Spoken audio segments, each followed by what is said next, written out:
The China study is an amazing work that was performed by a doctor named Dr. Colin Campbell. And Dr. Campbell, along with Cornell University and some major institutions in China, put together a 20-year study testing and looking at diets from all over China. And the reason this was really interesting was because in China there are numerous different types of economic situations and environmental situations, meaning there's the city, the urban situations, there's the farmlands, there's the mountainous regions, there's places by the coast. So they were able to study a large variety of diets and cultures in just one country. This study gave us a ton of information about how food impacts people's health. One of the big results of the study was that basically a plant-based diet reduces the likelihood of early death of diseases such as cancer, diabetes, cardiovascular issues, heart disease, arthritis, and a variety of degenerative diseases that are related to the what's called the diseases of modernity, or the diseases of wealth. A lot of people these days eat a lot of fast food, they eat a lot of junk food, they eat a lot of foods that are related to modern production of food, and these foods are really causing a great problem in our health. The study also resulted in data that implies that eating animal protein in the form of meat, in the form of especially cow milk that has been processed and homogenized and pasteurized, has very significant problems in terms of causing a great deal of disease in the body. So how did the China study come about? Basically, Dr. Campbell grew up on a farm. He grew up on a dairy farm. He was a big proponent of the dairy and meat industry. And he was put on a study in the Philippines to discover why one part of the island was getting a huge amount of cancer and the other part of the island wasn't. And in his studies, he's kind of fumbled upon the reality that the part of the island that wasn't getting cancer was primarily a plant-based part of the island in the Philippines, and the part of the island that was wealthier was getting cancer, and they were predominantly eating a great deal of animal protein and milk. And this went against everything he believed in, so it really pushed his buttons. He went on to study more. He found some studies from India that indicated that casein, the protein in milk, causes cancer in rats. And this just got him percolating and looking into more things, which led eventually to the China study. Now, the China study, I think it's a great book. It's really worthwhile that you read the entire book. But Dr. Campbell came down with 8 basic principles that I really agree with, and I think they're worthwhile sharing with you right now. The 8 principles of food and health according to the China study. Number 1 is that nutrition represents the combined activities of countless food substances. The whole is greater than the sum of the parts. And basically what this means is that food is really where it's at in terms of healing capacity. There are many nutrients and phytonutrients and phytochemicals that to this date I am sure we have not discovered.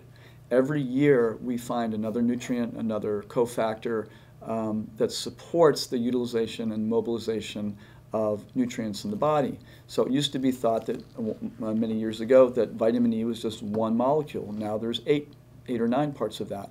Vitamin C used to be thought of to be just ascorbic acid, but that's not really true. There's many aspects of vitamin C, including the bioflavonoids. So food is really important because it has all of these cofactors, and these cofactors work synergistically to help us nutritionally. So food is really the way to go. Vitamin supplements are not a panacea for good health. This is number 2. So again, the supplements themselves are often made synthetically. They're made based on current research, and they're also made based on the average human being, which is really no such thing as that. So by multi-dosing or mega-dosing on particular nutrients, it's not a good idea because although you may get a temporary benefit, it's going to create an imbalance in another way. When you take too much of a specific vitamin or mineral or enzyme, what will happen is that it uses up cofactors in the body, and eventually you become deficient in those cofactors, which will then lead to a deficiency and ill health. Number 3, there are virtually no known nutrients in animal-based foods that are not better provided by plants. Now, this is really the case. You get plenty of protein, you get plenty of fat, you get plenty of healthy carbohydrates, you get phytonutrients, you get fiber. A plant-based diet in all ways is superior to an animal-based diet. The only thing in our current culture that we have to watch out for really is B12, because B12 is no longer in the soil because of the modern farming culture. So taking a B12 supplement, a sublingual B12, is very easy to do, and especially if you're a straight vegan, it's definitely a good idea. Number 4, genes do not determine disease on their own. Genes function only by being activated or expressed. And nutrition plays a critical role in determining which genes, good or bad, are expressed. The same nutrition that prevents disease in its early stages can also halt or reverse disease in its later stages. This is a pretty amazing statement, and there's all kinds of data and studies coming out, and there's a real understanding about what genes really are. Now, we have our stable genes, which are the things like you're only going to grow so tall, or your eye is going to be a certain color, your hair is going to be a certain color, you're going to be a male or a female. That's one thing. But there's many types of genes in the body that don't have to be expressed, and they will be expressed only if our environment or our diet expresses those genes. For instance, you may have genes in your body that indicate that that your body is not super excellent at metabolizing certain types of fats. Now, if you avoid those fats, or if you avoid excess fat, then you will not have to express those genes. But if you eat bad fat, if you eat fats that are hydrogenated, if you eat fats that are overly saturated animal fats, then you will very likely create a situation where you will express the negative genes and then eventually either get diabetes, heart disease, cancer, something like that. So the genes don't determine it, it is what we do. You could have 2 people that so-called have a gene that indicates Alzheimer's or heart disease. Person A eats a very clean, healthy, plant-based diet. Person B eats lots of fast food. Person A does not have to get those symptoms, where person B will very likely get them because of the environment, meaning the food that he puts into his body. We have a lot of control over how our genes are expressed. Number 5, nutrition can substantially control the adverse effects of noxious chemicals. This is a really important point, because sometimes we can become overly focused on the reality of chemical toxins, heavy metals, toxicity in our environment. It's a real problem, there's no question about that.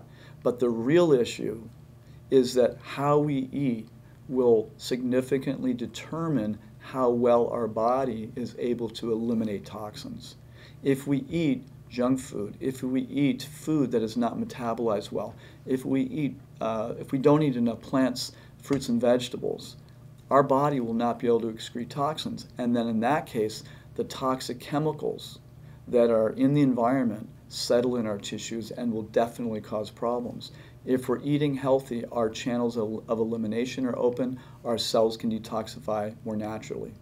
In fact, with the China study, there was an issue in the Philippines. They found it was due to aflatoxin, which is a mold on peanuts. And this is a very carcinogenic, very toxic form of mold.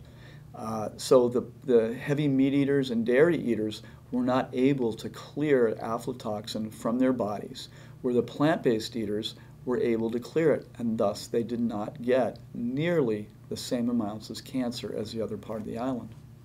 Number 7, nutrition that is truly beneficial for one chronic disease will support health across the board.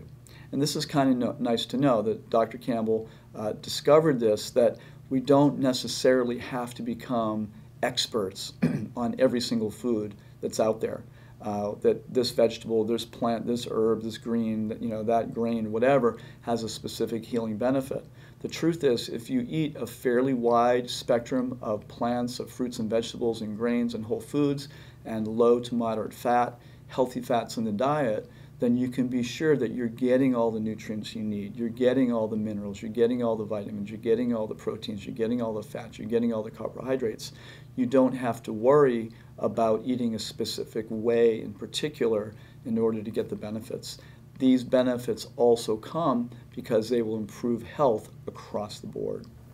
And number 8, good nutrition creates health in all areas of our existence. All parts are connected. And the principle behind that is that good nutrition supports you as an individual, it supports the environment, it supports the planet, it supports the water, the air. It's really across the board.